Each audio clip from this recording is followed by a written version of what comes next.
Assalamualaikum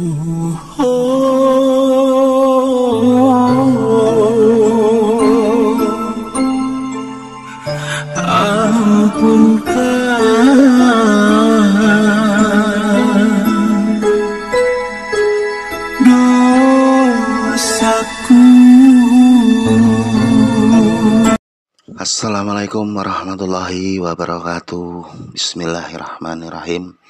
Alhamdulillahirrabbilalamin. Wassalatu wassalamu ala asrofil anbiyain wal mursalin wa ala alihi wa sahbihi ajmain. Allahumma sholli ala sayyidina Muhammad wa ala ali sayyidina Muhammad. Rabbi shrah li sadri wa yassir li amri wahlul 'uqdatam min lisani yafqahu qawli.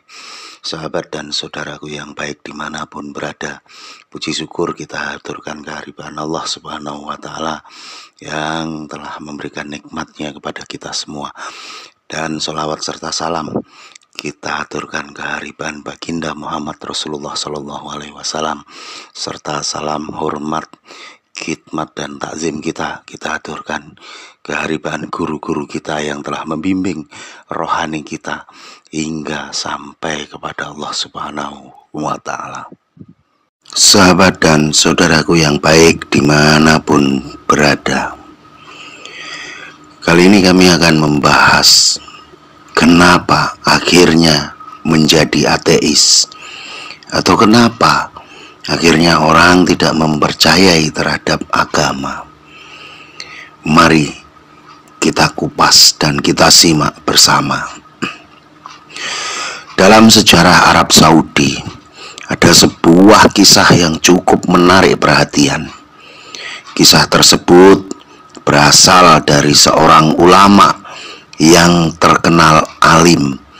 Namun pada akhir hidupnya dia menjadi seorang ateis. Dia bernama Abdullah Al-Khazemi, seorang penulis sekaligus intelektual Arab Saudi pada abad ke-20. Dalam hidupnya Al-Khazemi merubah pandangannya dari membela salafisme menjadi membela ateisme. Abdullah Al-Khazemi lahir di Buraidah pada tahun 1907. Semasa kecilnya dia pernah mengenyam pendidikan di sekolah Syekh Ali Mahmud setelah ayahnya meninggal pada 1992. Seorang pedagang bernama Abdul Aziz Ar-Rasyid Al-Humaid yang terkenal dengan Al-Khazemi membawanya ke Irak untuk belajar. Dia pun akhirnya terbawa oleh beliau hingga masuk ke Irak. Dan pada akhirnya beliau masuk ke sekolah Syekh Amin Said Subair Irak. Setelah itu dia melakukan perjalanan ke India dan menghabiskan waktu sekitar 2 tahun untuk belajar di sana. Dia belajar bahasa Arab, hadis, dan dasar syariah Islam. Kemudian dia kembali ke Irak dan masuk ke sekolah Al-Khazimiyah sebelum akhirnya memutuskan tinggal di Kairo. Di Kairo, Al-Khazemi sendiri belajar di Universitas Al-Azhar pada tahun 1927. Selama menjadi mahasiswa di Mesir, dia menulis berbagai buku. Salah satu tulisannya yang cukup populer adalah buku berjudul Asyira Baini Al-Islam wa Al-Watsaniyah, yang berarti peperangan antara Islam dan pemuja berhala. Buku tersebut mendapat banyak pujian, salah satunya dari guru Al-Khazemi sendiri, yaitu Syekh Salim Munajid, yang mengatakan bahwa Al-Khazemi dengan bukunya sudah membayar mahar untuk masuk surga. Namun selain itu dia juga menulis beberapa buku kontroversial yang menyinggung para ulama di Al-Azhar. Sahabat dan saudaraku yang baik, dimanapun kita berada, hal tersebut membuatnya diusir dari universitas tersebut. Setelah kejadian itu, Al-Hashimi mengubah cara pandangnya. Dilansir dari situs Al-Arabiya News, dia merubah pandangannya sampai dicap sebagai ateis. Transformasi radikalnya dari pendukung salafisme menjadi ateis yang mengadopsi ideologi dan pemikiran bebas membuatnya banyak dihujat oleh orang lain. Ateisme adalah sebuah pandangan filosofi yang percaya tidak adanya keberadaan Tuhan dan dewa-dewi ataupun penolakan terhadap teisme yang disertai dengan klaim. Dalam pengertian yang paling luas, ia adalah kepercayaan bahwa tidak adanya karena keberadaan dewa atau Tuhan. Istilah ateisme sendiri berasal dari bahasa Yunani yang secara prerogatif digunakan untuk merujuk pada siapapun yang kepercayaannya bertentangan dengan agama atau kepercayaan yang sudah mapan di lingkungannya. Dengan menyebarnya pemikiran bebas, skeptisisme ilmiah, dan kritik terhadap agama, istilah ateis mulai dispesifikasikan untuk merujuk kepada mereka yang tidak percaya kepada Tuhan. Orang yang pertama kali mengakui sebagai ateis muncul pada abad ke-18. Al-Hashimi bukan satu-satunya orang Islam yang berpindah pandangan dari taat kepada Tuhan menjadi orang yang mengingkari Tuhan. Info yang sangat mengejutkan berdasarkan penelitian, justru negara-negara Arab memiliki populasi ateis yang paling tinggi di antara negara lain yang berpenduduk mayoritas Muslim. Jajak pendapat tim riset WIN atau Golub Internasional pada tahun 2012 menemukan bahwa lebih dari 1 juta warga Arab Saudi mengidentifikasikan diri sebagai ateis. Hampir 6 juta orang menganggap diri mereka bukan orang yang religius. Angka ini sangat mengejutkan, mengingat banyak negara Arab menegakkan aturan syariah yang menghukum kemurtatan dengan kematian. Sahabat dan saudaraku yang baik dimanapun berada, ateis adalah orang-orang cerdas. Sebuah studi mengklaim bahwa semakin cerdas seseorang, maka kepercayaannya kepada Tuhan semakin sedikit. Psikolog Miron Zuckerman dan Jordan Silberman dari Universitas Rutgers New York serta Judith Hall dari Universitas Northwestern Boston juga telah menerbitkan review mereka dari 63 studi yang dilakukan antara tahun 1928 dan 2012 dalam Personality and Sociology Social Psychology Review. Penelitian ini bukanlah penelitian baru. Para peneliti mulai menganalisis sistematis dalam rentang waktu sekitar 100 tahun untuk menemukan korelasi antara kecerdasan dan religius seseorang. Mereka menemukan ateisme tersebar luas di kalangan orang-orang pintar. Tulis Daily Mail pada Senin 12 Agustus 2013. Kecerdasan didefinisikan sebagai kemampuan untuk berpikir, merencanakan, memecahkan masalah, berpikir abstrak, memahami ide-ide yang kompleks, belajar dengan cepat, dan belajar dari pengalaman. Di sisi lain, religiusitas didefinisikan sebagai kepercayaan supranatural yang diaplikasikan melalui ritual-ritual untuk menegaskan keyakinan mereka. Sahabat dan saudaraku yang baik, Studi ini dikuatkan dengan penelitian Lewis Terman dari Universitas Stanford pada tahun 1921 di Amerika, Inggris, dan Kanada. Dalam studi tersebut, Terman merekrut 1.500 anak-anak yang memiliki IQ lebih dari 135 pada usia 10 tahun. Data ini kembali diperiksa oleh Robin Sher di Universitas Columbia pada tahun 1995 dan oleh Michael McCulloch dari Universitas Miami pada tahun 2005. Kesimpulannya, keseluruhan dari kedua para pengulas adalah banyak anak-anak cerdas ini yang ternyata kurang religius bila dibandingkan dengan anak yang IQ-nya lebih rendah. Namun, terlepas dari keateisan mereka, ternyata sebanyak 60% anak-anak justru dibesarkan di keluarga yang sangat taat pada agama.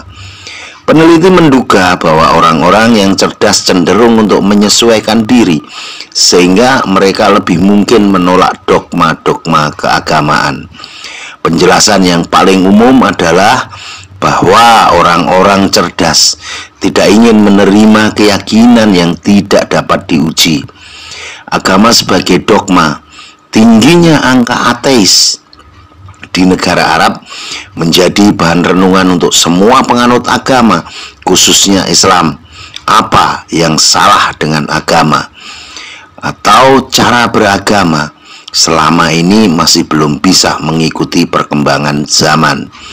Kita tidak serta-merta menuduh orang ateis sebagai pengikut setan, tetapi jangankan setan, Tuhan pun tidak mereka percayai. Kita juga tidak bisa menasihati orang-orang ateis dengan ayat-ayat Tuhan. Jangankan ayat Tuhan, Tuhan sendiri tidak mereka akui keberadaannya. Penyebab utama menurut kami dari orang-orang ateis dan mengingkari Tuhan adalah karena agama yang mereka jalani selama ini masih dalam tahap dogma, agama yang masih dalam tahap cerita, agama yang masih dalam tahap membaca dan menulis saja. Ajaran agama yang diajarkan di usia kecil adalah jenisnya dogma. Aturan yang tidak boleh dipertanyakan benar salahnya harus diterima sebagai suatu kebenaran. Orang tidak diberi ruang untuk bertanya persoalan agama, khusus tentang Tuhan. Konsep Tuhan yang abstrak kemudian disuruh yakini dengan keterpaksaan. Kemudian setelah dewasa dan belajar banyak hal, maka sikap kritisnya akan muncul.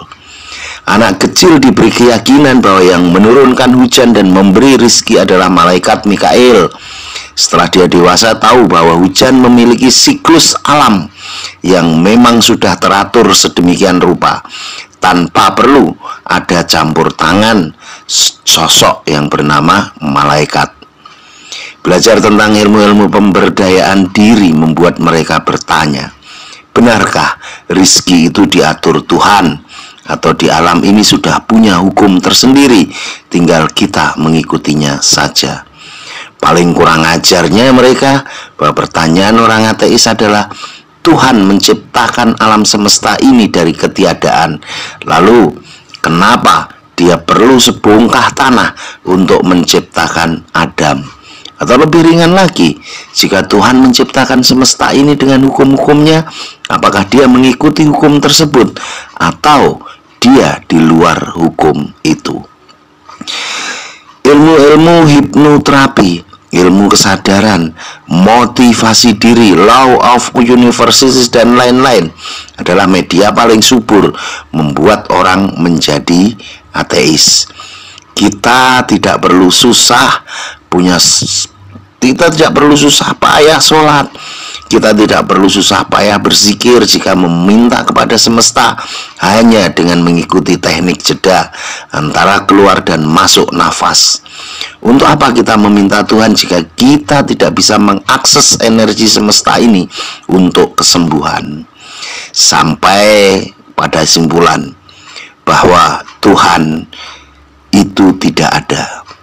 Yang ada hanyalah akal manusia dengan tingkat kesadaran yang berbeda-beda. Sahabat dan saudaraku yang baik, tarikatullah, tasawuf atau sufisme adalah sebenarnya obat dari orang-orang ateisme, orang-orang yang tidak percaya terhadap Tuhan. Pokok dari keraguan orang-orang terhadap Tuhan menurut kami ada 3. Pertama, mereka tidak merasakan kehadiran Tuhan dalam kehidupannya. Sosok Tuhan abstrak, tidak bisa dikonkretkan karena tidak memiliki pembimbing untuk menuju ke sana. Kedua, karena mereka hanya belajar agama secara dogma, mereka belajar agama secara syariat, mereka belajar agama hanya dengan cerita, hanya dengan membaca dan menulis. Segala sesuatu harus diterima apa adanya tanpa boleh dipertanyakan. Konsep surga dan neraka tidak bisa diterima secara akal seiring dengan perkembangan zaman. Yang ketiga, secara dogma. Karena secara dogma itu, maka apapun yang diungkapkan dalam kitab suci tidak bisa direalisasikan lagi di zaman ini. Akhirnya orang akan ragu tentang kebenaran bahwa Nabi Isa menghidupkan orang mati, Nabi Musa membelah laut, dan berbagai mukjizat Nabi Muhammad. Mereka hanya mendengar cerita sampai ke tahap katanya, tidak sampai ke tahap kataku, tidak sampai kepada tahap nyatanya. Maka sufisme, tasawuf atau tarikatullah adalah obat dari ateisme. Karena di dalam tasawuf, di dalam tarikatullah, agama memasuki tahap ilmiah. Sebagaimana sabda Nabi bahwa Islam itu adalah ilmiah. Jika agama adalah ilmiah, maka tidak ada hal yang tidak bisa dijelaskan dengan akal. Semua yang gaib bisa dijelaskan dengan akal setelah dikonkretkan. Setelah menjadi konkret, maka indera bisa mencerna, akal bisa menganalisa. Begitulah kerja ilmiah. Ilmu adalah pembuktian. Sebagai pengamal agama Islam, kita harus bisa membuktikan tentang mi'rajnya Nabi dengan menjalani dan mengalami hal yang sama dilakukan oleh Nabi. Jika Nabi menyebut bahwa obat itu hanya 2, yaitu Al-Quran dan madu, maka seharusnya memang orang-orang Islam tidak merepotkan dokter untuk menyembuhkan berbagai macam penyakitnya. Kenyataannya kita lihat segala penyakit, mulai yang ringan dan yang berat, semua orang berobat ke dokter. Lalu di mana letak kebenaran ucapan Nabi bahwa Al-Quran dan madu sebagai obat? Maka di dalam tasawuf, zikir dan rutin meminum madu itu benar-benar bisa menyembuhkan penyakit apapun.